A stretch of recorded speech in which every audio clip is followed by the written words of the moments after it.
बच्चों, हमने बक्से अंकल के जीवन चरित्र को 2 भागों में देखा है। आज का तीसरा पार्ट है।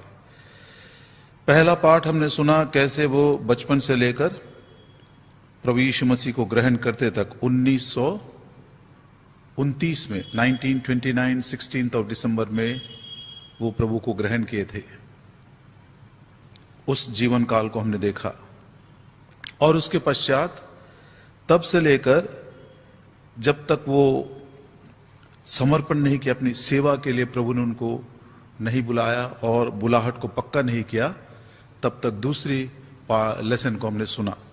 अब वो फरवरी का 6 तारीख 1933 फरवरी 6 1933 वैंकूवर से जहाज में बैठ गए, बॉम्बे पहुंच गए थे। अब बॉम्बे आने के बाद माता पिता से मुलाकात हुई, वो सब हमने सुना। और कैसे एक बड़े शहर में, सरगोदा छोटे से गांव का व्यक्ति है, हालांकि बहुत बड़े शहर लंदन में गया, कनाडा गया, बहुत सारे शहरों में घूमा घामा, बहुत सारी बातें सीखा, लेकिन अब वो जब मुंबई में आया और माता पिता उसको छोड़कर ट्रेन में बैठकर चले गए, हमने सुना था rejected by parents, no money in the pocket, no man to help him, but he was not hopeless. आशाहीन नहीं था। उसने उस समय अपने आंखें स्वर्ग की ओर उठाया तो प्रभु ने उससे बातें किया। Psalm 27 and verse 10, जब तेरे माता और पिता तुझे भूल जाएं तो मैं तुझे संभाल लूंगा। प्रभु ने उसको संभाल लिया। एक नया समर्पित सेवा के लिए सारे मुंबई के शहर में अकेला है, कोई उसका साथ देने वाला नहीं, कोई उसके पहचान का भी नहीं है। लेकिन उसके बाद 1 हफ्ता के लिए एक चाल में रहने के लिए उसको जगह मिली और हर रोज सुबह उठता था, सबों को ट्रैक्ट्स बांटता रहा। और कभी कभी कुछ लोग जब उसको पसंद करते थे तो उसको चाय के लिए बुलाते, चाय पिलाते थे। बच्चों, कभी कभी ऐसे भी दिन उसके जीवन में थे जब सारे दिन प्रभु का काम करता हुआ, गवाही सुनाता हुआ, ट्रैक्ट्स बांटता हुआ, 1 कप चाय पीकर उसने बिता दिया। उन कठिन दिनों में एक अचानक उसको एक बात याद आई। जब वो लंदन में था तो मिसेस मैकक्लेन नाम की एक स्त्री थी जिसके लिए वो खाना बनाते थे। उसने कहा था, भाई यदि तुम वापस इंडिया जाओगे तो बॉम्बे के विल्सन कॉलेज में मेरे हस्बैंड प्रोफेसर हैं, आप हमको जरूर मिलने के लिए आना। अचानक उनको वो बात याद आई तो उसने सोचा क्यों ना एक बार मैं मिसेस मैकक्लेन और उनके हस्बैंड से मिलने के लिए जाऊं। तो वो विल्सन कॉलेज पहुंचे, लेकिन उनको मालूम पड़ा वहां का जो गेट कीपर था उसने बताया, भी जो मिशनरी था वहां प्रोफेसर का भी काम करते थे, पिछले ही साल वो वापस स्कॉटलैंड चले गए। तो भाई भगत सिंह थोड़ा सा निराश होकर जाने लगे। तो इतने में फिर से उसने कहा, एक नया मिशनरी आया है, यदि आप उनसे मुलाकात करना चाहते हो तो बड़ी अच्छी बात होगी। तो भाई भगत सिंह का मन एकदम खुशी से भर गया। उनसे मुलाकात करने के लिए गए। वो भाई भगत सिंह के विषय में सुनकर, उनकी गवाही को सुनकर बहुत खुश हो गए। ईस्टर का समय था, गुड फ्राइडे ईस्टर का समय था। बोले हमको इन दिनों में बहुत सारे प्रचारकों की बड़ी आवश्यकता है। और वहां पर उन्होंने रॉबिन्सन मेमोरियल चर्च भाईकला में, आप मैं उसको देखा हूं, रॉबिन्सन मेमोरियल चर्च भाईकला के उसी प्रांगण में रहने के लिए उनको जगह भी दे दिया। काफी दिन तक वो वहीं पर रहे। और उसके बाद प्रभु ने एक और द्वार खोला उस नए मिशनरी के द्वारा। सियालकोट में कन्वेंशन होता था। सियालकोट मतलब अभी जो पाकिस्तान का भाग है नॉर्थ इंडिया में। क्रिकेट खेलने वाले सियालकोट को अच्छे से जानते क्योंकि वहां पर बहुत सारे क्रिकेट मैचेस होते हैं। तो सियालकोट कन्वेंशन उन दिनों का सबसे बड़ा कन्वेंशन होता था। तो वो नया मिशनरी ने क्या किया, भाई भगत सिंह को सियालकोट कन्वेंशन के लिए भी भेजा। देखिए कैसे प्रभु अद्भुत रीति से द्वार खोलता चला गया। 1933 से लेकर 1940 तक हर साल भाई भगत सिंह सियालकोट कन्वेंशन में वचन का प्रचार करते रहे और सारे भारत देश में लोग उनको नाम से पहचानने लगे। उन दिनों में कराची में जब वो सुसमाचार बांटते थे तो ये जो स्वीपर्स थे, आरंभ के दिनों की बात है, ये 1933 की बात है। तो स्वीपर्स लोग बहुत ज्यादा उनके पास सुनने के लिए आते थे। मतलब जो पब्लिक टॉयलेट साफ करते हैं, रोड साफ करते हैं, आरंभ के दिनों में वही लोग थे हमारे भाई भगत सिंह के साथ। सुबह 4 बजे उनके लिए बाइबल स्टडी लेते थे, उनके साथ फैमिली प्रेयर करते थे वो, और वो सब के सब अपनी अपनी टोकरियां और अपने झाड़ू लेकर बैठते थे और पंजाबी गीत गाते थे। खुद आपको मालूम है पंजाब में अनपढ़ और पढ़ के बीच में गीतों के हिसाब से कोई फर्क नहीं है। अभी भी यदि आप तेड़ा गांव में जाओगे तो बहुत सारे हमारे जवान भाई लोग हैं जो कभी स्कूल गए नहीं, लेकिन वो ऐसे सुंदर सुंदर गीत बनाते हैं। उनमें से मेथुशला नाम का एक भाई है, मैं बड़ा पसंद करता हूं उनको, आई लाइक हिम। तो पंजाबी लोग बड़े अच्छा गीत गाते, तो सुबह सुबह 4 बजे गीत गाते थे, आराधना करते थे, प्रार्थना करते थे, और खुशी के साथ झाड़ू लगाना हो, टॉयलेट साफ करना हो, गीतों को गा गा कर करते थे खुशी के साथ। अब ये समाचार जो है उनकी जो बड़ी बहन कराची में रहती थी उन दिनों में, उनको मालूम पड़ा। जब उनको मालूम पड़ा कि भी मेरा भाई जो है ये स्वीपर्स के बीच में, ऐसे भंगी लोगों के बीच में काम कर रहा है, उनके लिए वचन देता था, इतनी ज्यादा नाराज हो गई वो। तुरंत उसने अपने पिताजी को खबर किया, बहुत गड़बड़ी हो रही है, तुरंत आप आ जाओ। सभी भाई बहनों को बुला ली, रिश्तेदारों को बुला ली, और घर में इकट्ठा होने के बाद बहुत भला बुरा बोलने लगे भाई भगत सिंह को। और भाई भगत सिंह को ही नहीं, प्रभु यीशु मसीह के विरोध में भी कुछ बोलने लगी। तुरंत उस समय भाई भगत सिंह के पिताजी ने कहा, खबरदार, यीशु मसीह के विरोध में तुम एक भी शब्द मत कहना, क्योंकि तुम यीशु मसीह को नहीं जानती हो। यदि तुम्हारे मन में गुस्सा है, यदि कुछ बोलना चाहते हो तो अपने भाई को बोलो, लेकिन यीशु मसीह के विरोध में कुछ नहीं बोलना। उसकी बहन, मतलब भाई भगत सिंह की बड़ी बहन, इतनी ज्यादा हैरान हो गई, बोले हम तो आपको इसको डांटने के लिए, इसको सुधारने के लिए बुलाए थे, और आप खुद हमको डांट रहे हो। ऐसा बोलकर सब अपने अपने घर चले गए। असल में बात क्या थी मालूम आपको? मुंबई के प्लेटफॉर्म में भाई भगत सिंह को छोड़ने के बाद उसके पिताजी जब ट्रेन में बैठकर वापस कराची की तरफ चले गए तो उसका मन बहुत ही टूटा हुआ था, सचमुच में टूटा हुआ था। आपको मालूम है, इतना ज्यादा वो नम्र होकर अपने सर की पगड़ी को उसके पांव के पास रखकर विनती किया था। एक नहीं मानी भाई भगत सिंह ने, क्योंकि प्रभु को उसने पहला स्थान दिया था। अब ऐसे टूटे हुए मन के साथ वो वापस चले गए और अपने गांव में इधर उधर सन्यासी से मिलने लगे, गुरुओं से मिलने लगे, कुछ साधुओं से मिलने लगे, हर एक से पूछने लगे, भैया शांति कैसे मिलती है, शांति कैसे मिलती है। आपको मालूम है बच्चों, हर एक सन्यासी, हर एक गुरु, हर एक साधु ने एक ही बात बोला, इस माया लोक में, इस पृथ्वी में जो जंजाल में फंसे हुए हैं उनको शांति मिलना असंभव है। एक बार तो एक साधु ने यह भी कहा, भैया देखो हमारे गांव में ना एक बहुत बड़ा कुआं है जिसके 84 स्टेप्स हैं, 84 स्टेप्स है। हर रोज सुबह जाकर एक स्टेप के ऊपर खड़े होकर दुआ करना, और फिर दूसरे दिन जाकर दूसरे स्टेप के ऊपर, तीसरे दिन जाकर तीसरे स्टेप के ऊपर, ऐसे 84 डेज तक एक एक स्टेप के ऊपर खड़े होकर जब पूरे 84th स्टेप, 84वें स्टेप तक जब पहुंचोगे ना, तब शायद मिल सकता है। भाई भगत सिंह के पिताजी जवाहर मल जी ने वो भी कर देखा, शांति नहीं मिली।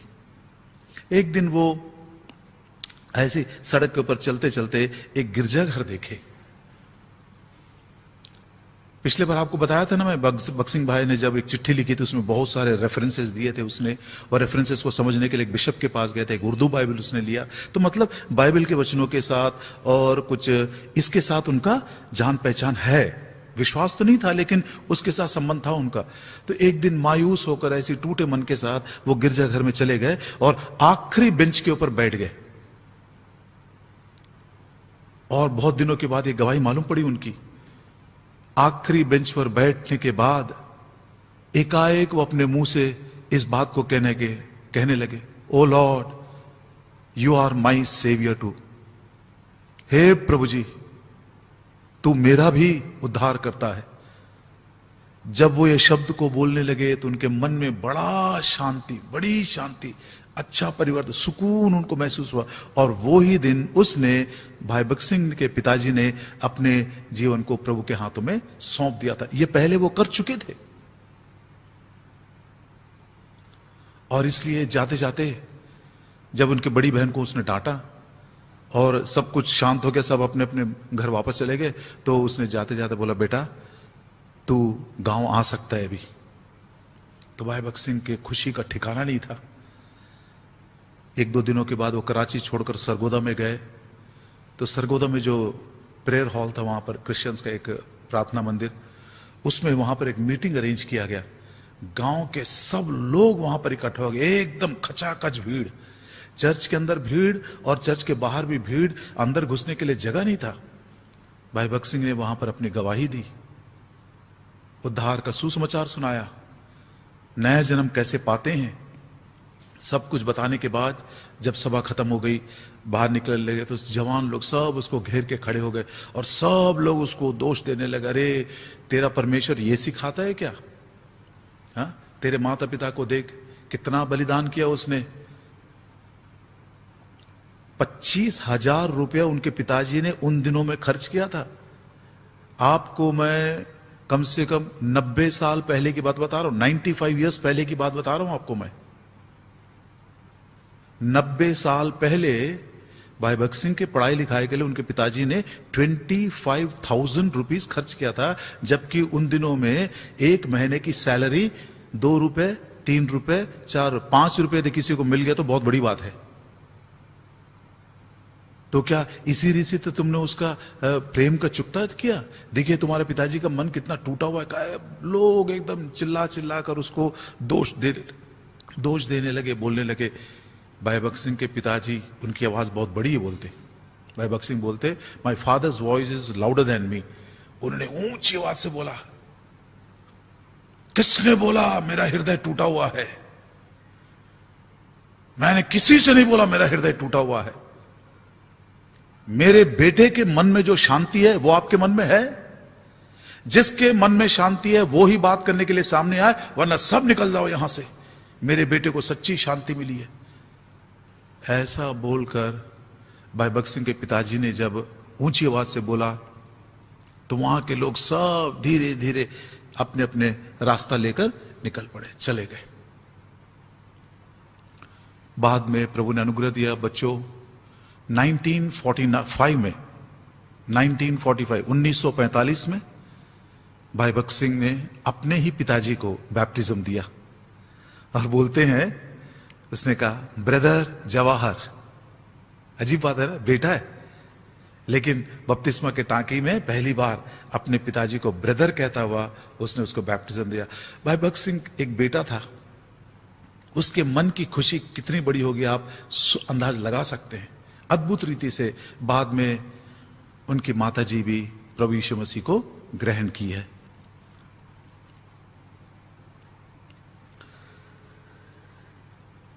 अब कराची में भाई भगत सिंह खुले दिल से प्रचार करने लगे, वचन सुनाने लगे। तो एक बार लेखराज नाम का एक व्यक्ति है, उनके साथ उनकी मुलाकात हो गई। भाई भगत सिंह ने जब उनको ट्रैक्ट दिया तो लेखराज ने बड़े गुस्से से बोला, भाई साहब ये ट्रैक्ट तुम ना अपने क्रिश्चियन लोगों को देना, हमको नहीं। अरे तुम्हारे क्रिश्चियंस को देखो, हम सिगरेट पीते हैं वो भी सिगरेट पीते हैं, हम दारू पीते हैं तो वो भी दारू पीते हैं, हम झगड़ा करते हैं तो वो भी झगड़ा करते हैं, हमारे घरों में शांति नहीं है उनके भी घरों में शांति नहीं है, हम दुनिया के सब शकल करते वो भी करते, हम दोनों में फर्क क्या है फिर? लेखराज ने भाई भगत सिंह को बोला, पूरे कराची के शहर में एक सच्चा क्रिश्चियन मुझको दिखाओ, उसी दिन मैं भी क्रिश्चियन बन जाऊंगा।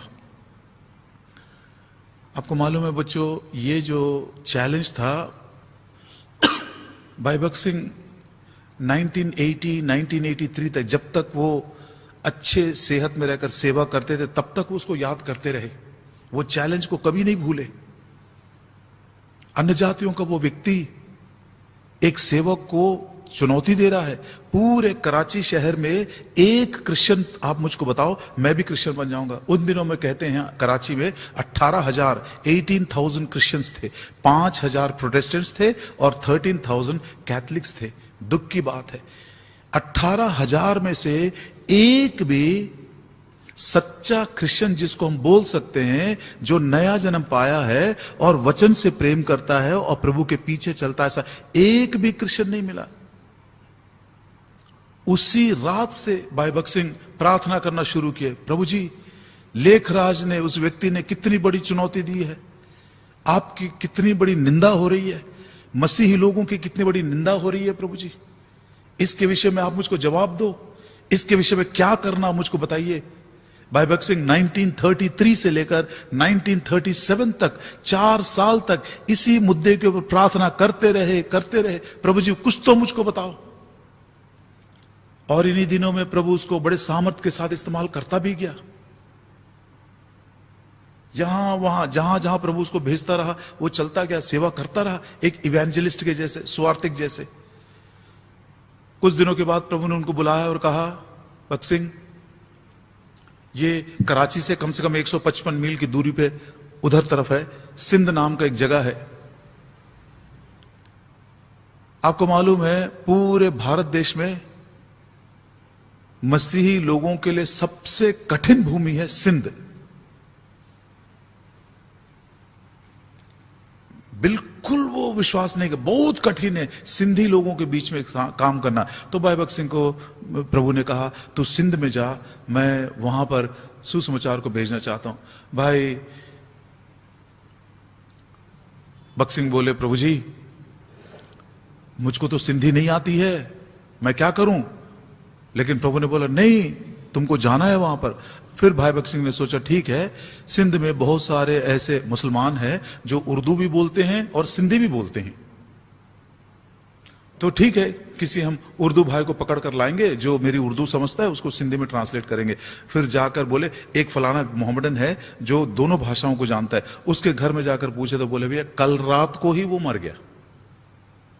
भाई भक्त सिंह बहुत परेशान है, प्रभु जी कल रात को ही वो मर गया, अब मेरे लिए ट्रांसलेट कौन करेगा, मैं क्या करूं। तो वो और उनका एक मित्र है, वो जाकर नदी किनारे प्रार्थना करने लगे। सारा दिन वो प्रार्थना करने लगे, प्रभु जी क्या करना है, क्या करना है। सिंधी ना मुझको आती है ना इनको आता है, ट्रांसलेट करने वाला कोई है भी नहीं। और कहते हैं वो नदी किनारे बैठकर जब प्रार्थना कर रहे तो हवा चल रही थी तो उनके सारे कपड़े रेत से भर गए। लेकिन शाम होते ही प्रभु ने उठो और बोलना शुरू करो।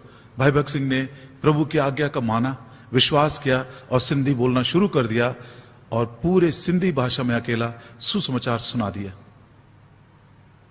जवान बच्चों, अन्य भाषा आपने सुना होगा जिसके आधार पर एक गलत शिक्षा भी चलती है, इसको अन्य भाषा बोलते हैं। गुड़गुड़ ऐसा बोलने से वो अन्य भाषा नहीं है, एक ऐसी भाषा जिसको लोग समझ सके।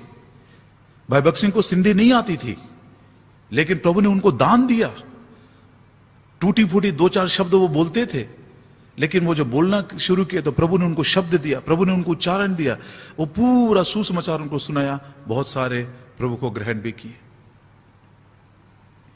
इस रीति से प्रभु चिन्ह और चमत्कारों के द्वारा भी भाई भक्त सिंह को इस्तेमाल करता हुआ लेकर गया।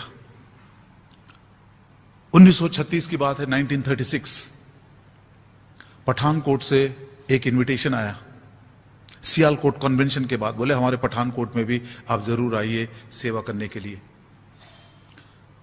एक दिन में 5 बार भाई भक्त सिंह ने सेवा लिए, एक दिन में 5 मैसेजेस। और शाम को जब घर लौटे रात को तो इतना ज्यादा थके मांदे थे तो वो सो गए। मध्य रात्रि के समय किसी ने दरवाजा खटखटाया और एक आवाज आई, गेट अप एंड प्रे, उठो और प्रार्थना करो। भाई भक्त सिंह उठकर मध्य रात्रि में प्रार्थना करने लगे। ऐसा 4-5 रात तक ऐसा ही होता रहा। रात भर भाई भक्त सिंह प्रार्थना करने लगे। और ऐसा हुआ कि आखिरी रात को जब वो निकलकर वहां से जाने वाले थे तो भाई भक्त सिंह ने कहा आइए हम आखिरी प्रार्थना के लिए उठकर खड़े होंगे और मैं कल के दिन चला जाऊंगा। ये संडे शाम की बात है। तो जब वो प्रार्थना करने के लिए खड़े हुए तो एक व्यक्ति धड़ाम से नीचे गिरा और ऐसा मालूम जिसको चाबुक पड़ने से लोग कैसा करते हैं, ऐसा उसने, ऐसा लगा जैसे किसी ने उसको मारा है चाबुक लेकर। 1 हो गया, 2 हो गया, 3 हो गया, 4, ऐसा करके धड़ाधड़ लोग नीचे गिरने लगे। तब मालूम पड़ा कि ये लोग सब प्रभु को पुकारे, हे प्रभु यीशु, मैं बड़ा पापी हूं, मुझ पापी पर दया करो, O Lord Jesus have mercy upon me a sinner, O Lord Jesus, ऐसा प्रार्थना करने लगे। 10 घंटे तक ये चलता रहा। और कहते हैं कि पठानकोट के जितने भी लोग वहां पर इकट्ठा हुए थे, सबके सब उस दिन मुंह के बल गिरकर पछताप के, एक बड़ी जागृति।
क्षमा चाहते हैं, ये करंट के कारण थोड़ा सा डिस्टरबेंस हुआ है। अब पठानकोट में बहुत बड़ी जागृति आई और कहते हैं सुबह के 3-4 बजे तक लोग इस रीति से पछताप कर रहे थे। बड़ी बेदारी आई। और जनवरी 1936 की बात नहीं है, लेकिन सितंबर के महीने में एक दूसरी बार भी वहां पर पठानकोट में ऐसे ही जागृति आई। प्रभु ने बहुत बड़ा काम किया। 1937 में जनवरी का महीना, ठंडी के दिन थे, यंगसोनाबाद, वहां पर एक गांव है और मार्टिनपुर के बड़ा नजदीक है, 3 किलोमीटर की दूरी पे ये मार्टिनपुर है और ये यंगसोनाबाद है, ये प्रकाशपुर, ये सब जो है ना क्रिश्चियन विलेजेस हैं, मसीह लोग बहुत ज्यादा है वहां पर। वहां से निमंत्रण आया तो भाई भगत सिंह गए वहां पर। उन दिनों में यंगसोनाबाद में रेवरेंड सोहनलाल जोसेफ सेवा करते थे। बड़े खुश हो गए, बोले प्रभु जी खुदा का बड़ा रहम हमारे ऊपर है, आप आए हो। उसने सारे गांव वालों को बुलाया। लेकिन प्रियो, वो क्रिश्चियन गांव नाम का था, लेकिन इतना ज्यादा वो बदनाम था। 1,500 लोग आए थे वहां पर, लेकिन कुछ लोग हुक्का पी रहे हैं, कुछ लोग सिगरेट पी रहे हैं, कुछ लोग मजाक कर रहे हैं, कुछ लोग हंसी मजाक ठट्टा कर रहे हैं। ऐसा मतलब भाई भगत सिंह बोलते हैं, मैंने अपने छोटे से मसीही जीवन में प्रभु यीशु मसीह को या उसके वचन को ठट्टा करने वालों को, ऐसे ठट्टा करने वालों को मैंने कभी नहीं देखा। बहुत ज्यादा मायूस थे, किसी से बात नहीं करते थे। इतना ज्यादा वो आंखों से देख रहे, सामने बैठकर हुक्का पी रहे, सामने बैठकर तमाशा कर रहे हैं, हंसी मजाक कर रहे हैं और जोक्स कर रहे हैं। घर रूम में चले गए। 8 तारीख से लेकर 14 तारीख तक एक रात भी उन्होंने नहीं सोया, एक दिन भी उसने भोजन नहीं किया, फास्टिंग के साथ रात रात भर प्रार्थना करते हुए। अब 14 तारीख की रात को उनके सामने खड़ा हुआ। वो बोला, मैं कल सुबह चला जाऊंगा, ये मेरी आखिरी मुलाकात है आपके साथ। वचन देने लगा और जैसा उसने पठानकोट में कहा था वैसा यहां पर भी उसने कहा, आइए हम सब खड़े होकर तो आखिरी प्रार्थना करें। भाई भगत सिंह बड़े प्रार्थना के बाद, बड़े बोझ के साथ वचन को लेकर खड़े होकर जब उनको प्रचार किए, प्रार्थना कर रहे हैं, तो सबसे सामने लाइन में जो एक व्यक्ति खड़ा हुआ था, ऐसा उछल कर गिर पड़ा जैसे किसी बिच्छू ने काट दिया उसको। एक ने, फिर दूसरे ने, फिर तीसरे ने, फिर चौथे ने, ऐसा करता हुआ एक बड़ी बेदारी वहां पर भी, यंगसोनाबाद में भी। कहते 5 घंटे तक ये चलता रहा, 5 घंटे तक। कुछ लोग आकर बोलने लगे, ये क्या किए हो भैया, इसको बंद करो ऐसा। तो भाई भगत सिंह ने बोला, मैंने शुरू नहीं किया, मैंने शुरू नहीं किया, ये प्रभु ने शुरू किया, प्रभु को बोलो बंद करने के लिए। और भाई भगत सिंह बार बार बोलते रहे, जब तक ये टेंट में बैठा हुआ एक एक व्यक्ति पश्चाताप के साथ उद्धार को ग्रहण नहीं करेगा, हम इसको बंद नहीं करेंगे। 5 घंटे तक चलता रहा। देखिए प्रियो, एक व्यक्ति ने अन्य जातियों में से आया है, जिसने अपना जीवन प्रभु को समर्पित किया। माता पिता से बढ़कर जिसने प्रभु से प्रेम किया, धन दौलत से बढ़कर जिसने प्रभु से प्रेम किया, सुसमाचार के लिए आस्था, आत्माओं के उद्धार के लिए जो जलन और बोझ उनके मन में था, प्रभु कैसे उनको इस्तेमाल करता गया।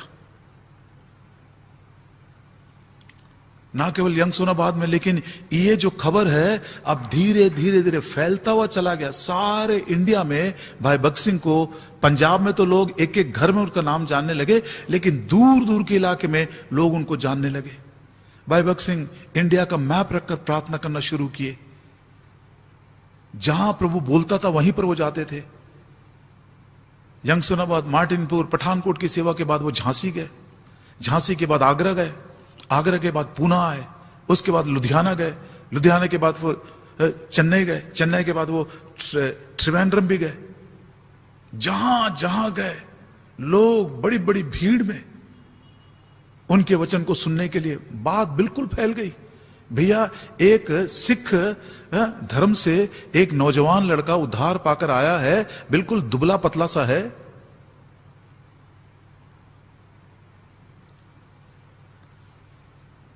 कई बार तो उसके पांव में जूते भी नहीं रहते थे। अक्सर यदि हम सरदार जी बोलते हैं तो प्रियो हमारे मन में एक पिक्चर आता है, भैया हट्टा कट्टा होगा, एकदम एकदम भरपूर जवान हो गए। नहीं, भाई भगत सिंह वैसे नहीं थे, छोटे कद के ही थे, मीडियम साइज, दुबले पतले से लड़के। टाई सूट बूट भी नहीं पहनते थे वो, कई बार उनके पांव में जूतियां भी नहीं रहती थी। भाई गोल्सवर्दी कहते हैं, पहली बार जब मैं उनको देखा तो मुझको लगा भैया ये क्या बात है। कई प्रकार के प्रचारक लोग आए और गए, ये भी उनमें से एक ऐसा है क्या, ऐसा सोचते थे लोग।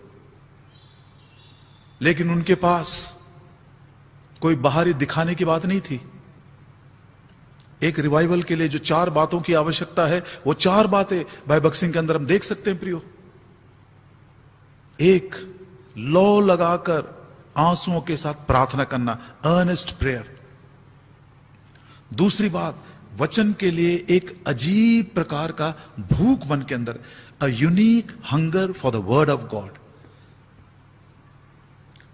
जवान बच्चों, एक छोटी सी बात बोल रहा हूं आपको मैं, किताबों के ऊपर, इंटरनेट के ऊपर, दूसरे बातों के ऊपर नहीं। भाई भगत सिंह बोलते थे, प्रीचर्स आर लाइक पिकल्स। प्रचारक कैसे हैं? आचार के समान है। अचार आप कितना खाते हो बच्चों? इतना ही खाते ना।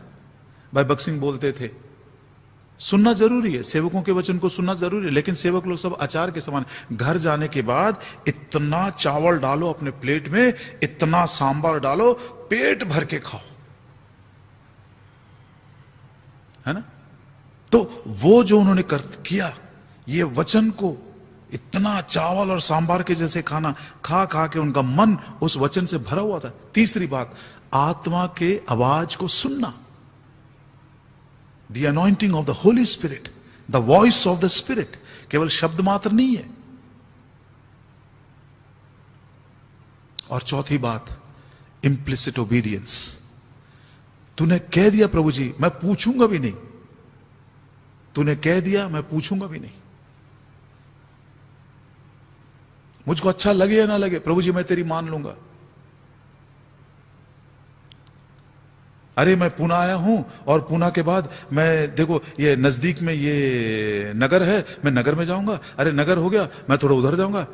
ऐसा लाइन लगाकर नहीं गया। जहां से मैं काम हो गया तो पूछा प्रभु से, प्रभु जी कहां जाना है? तो प्रभु ने बोला आगरा जाओ। बाद में प्रभु जी कहां जाना है? प्रभु ने बोला लुधियाना जाओ। लुधियाना से कहां जाना? पूना जाओ।